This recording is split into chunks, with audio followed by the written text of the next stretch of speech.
Vamos a ver ahora la siguiente pregunta. Acabamos de ver un ejercicio resuelto que tienen ustedes aquí, ¿de acuerdo? Hombre, yo lo he detallado, más. He hecho todos los pasos para que ustedes lo vean de dónde sale, pero aquí tienen el resumen, ¿vale? Bueno, teoría atómica de Dalton. Bueno, pues Dalton retomó el concepto de átomo de la Grecia clásica. O sea que el concepto de átomo de la Grecia clásica que había defendido Demócrito, pues bastantes siglos después, Dalton toma o retoma ese concepto de átomo. E hizo una serie de suposiciones sobre la estructura y la composición de la materia. Fíjense, una serie de suposiciones o hipótesis que en un principio no se pueden comprobar, pero que nosotros vamos a trabajar, le vamos a aplicar el método científico y vamos a ver si obtenemos resultados válidos y si esas hipótesis pues se pueden comprobar al final mi procedimiento de aplicar mi método científico, y por tanto una hipótesis contrastada, una hipótesis validada pasa a ser una ley. Bien, pero quería explicar el término suposición, que se puede equiparar aquí al de hipótesis, sobre la estructura y composición de la materia, con el fin de explicar las leyes ponderales, las tres leyes ponderales que hemos visto. Recuerdo que la ley de Lavoisier, de conservación de la masa, la ley de las proporciones definidas o constantes de Proust, ¿vale?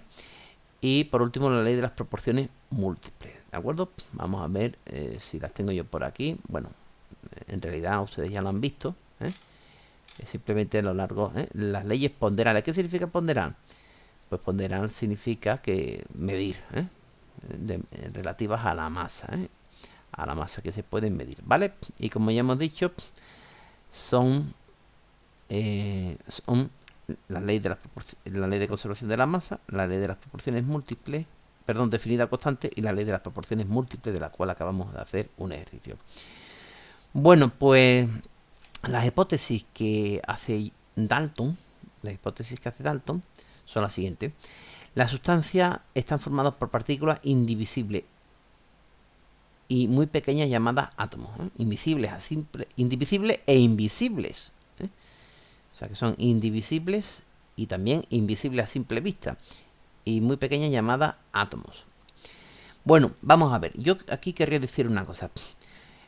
Nosotros vamos a exponer la teoría atómica de Dalton tal y como él la expuso en 1808.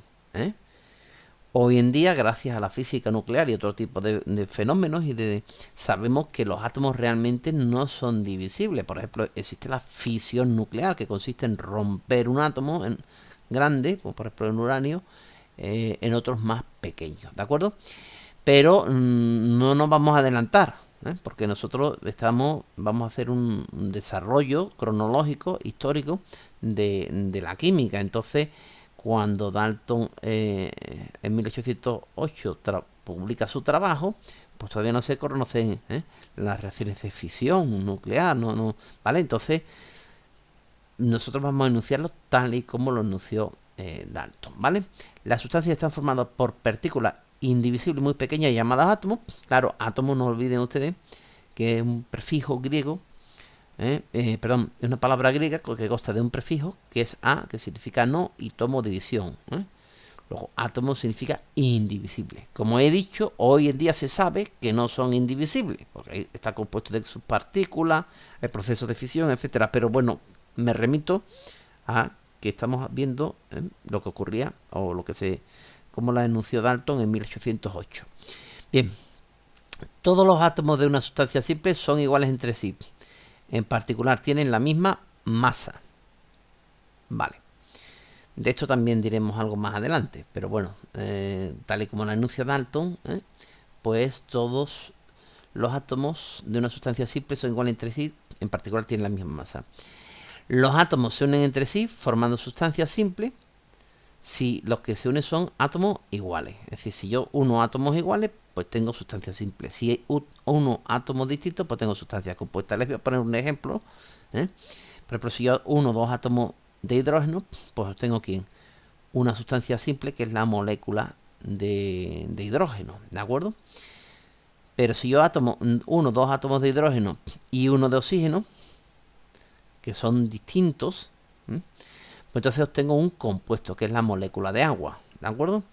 Es decir, que si se unen átomos del mismo elemento tengo sustancias simples, pero si se unen átomos de diferentes compuestos, pues tengo, de diferentes tipos, tengo sustancias compuestas. O dicho de otra manera, si ustedes lo prefieren, las sustancias compuestas en las que se pueden descomponer. Y una sustancia simple no se puede descomponer en algo más sencillo. Bien. Bien, en las reacciones químicas los átomos no cambian. Simplemente se unen de forma diferente en los reactivos y los productos. Vamos a ver. En una reacción química no aparecen nuevos átomos ni desaparecen átomos. Ni aparecen ni desaparecen átomos. Simplemente se reordenan, cambian de sitio. Hay una liberación, que puede haber liberación o una absorción de energía, pero los átomos que tengo al principio son exactamente los mismos que los que tengo al final. ¿De acuerdo? Entonces simplemente se reordenan de otra forma, ¿eh? Simplemente se unen de forma diferente en los reactivos y los productos. Pero el número de cada tipo de átomos no se modifica. ¿Vale? Pues estos son los puntos de la teoría atómica de Dalton. Fíjense, todos son importantes, pero fíjense, aplicando de aquí como consecuencia de ¿quién tendríamos? ¿Quién obtendríamos? Pues obtendríamos o podríamos obtener la ley de la conservación de la masa de Lavoisier. Porque claro, si yo lo único que hago en una reacción química es cambiar los átomos reordenarlos de diferentes formas, pero los átomos siguen siendo los mismos, pues la masa de esos átomos siguen siendo lo mismo. Entonces la masa de los reactivos tiene que ser igual a ¿quién? A la masa de los productos. Vamos a ver, eso es como si yo en clase dijeran, bueno, ahora todos estos alumnos se van a levantar, los del principio se ponen en medio, los del medio se ponen al final y los del final, pues la masa de todas estas personas seguiría siendo ¿quién? La misma, porque yo lo único que se ha hecho es reordenarlos, cambiarlos de ¿quién? De posición, pero siguen siendo ¿quién? Las mismas personas las que hay en clase, ¿vale? Entonces, de aquí, por eso es tan importante, porque de aquí podemos sacar directamente la ley de la conservación de la masa, ¿vale? Muy bien, y con estos, pues se pueden explicar las leyes ponderales, como veremos más adelante, cuando hablemos de reacciones químicas. Muy bien. Dalton representó cada tipo de átomo por un símbolo gráfico, como se ve en la imagen. Es decir, que Dalton inicialmente pues al hidrógeno lo dibujaba así, el azufre de esta manera, en fin, cada uno dibujado de una forma. Posteriormente se les ha ido dando un símbolo. Un símbolo formado por una o dos letras. Una o dos letras, dependiendo si la letra, si el elemento químico, pues la inicial solo es única y no hay lugar a error, por ejemplo, qué sé yo, el boro, ¿no? O no hay lugar a error, pues se pone B. Y a otro se le distingue con la segunda. Por ejemplo, aquí tendríamos, este sería el boro. Si aparece la B, pues solo boro. O tengo que ponerle 2, como es quien el berilio. ¿De acuerdo? Entonces, normalmente son letras que vienen de quién? Del latín, como ferrum, o argentum. Argentum. ¿Por qué se llama Argentina? Pues Argentina tiene... y el Río de la Plata. ¿Y por qué se le llama? Pues bueno, una sugerencia que les doy, investiguen un poco. Bueno, vamos allá. Para saber más, como ya sabes, los símbolos de todos los elementos químicos conocidos se recogen en la tabla periódica. Además se indican o deducen muchos otros datos que la convierten en una herramienta fundamental para la química. Aquí tienen ustedes la estructura de quién? De la tabla periódica. ¿De acuerdo? Si quieres ver más, y yo les aconsejo que vean más, pues pinchen ustedes donde en este enlace en Educa Plus, y entonces aquí verán ustedes pues la tabla periódica, ¿de acuerdo? Aquí verán ustedes la tabla periódica, como está en la actualidad, hidrógeno, litio, sodio, potasio, con los elementos químicos ordenados en quién, ordenada en columnas y filas, por familias, y entonces pinchando sobre cada uno de ellos, pues ya ustedes pues pueden ver muchas más cosas, como la masa atómica, como la configuración electrónica en algunas ocasiones. Bueno, la configuración electrónica la podemos sacar por el número atómico.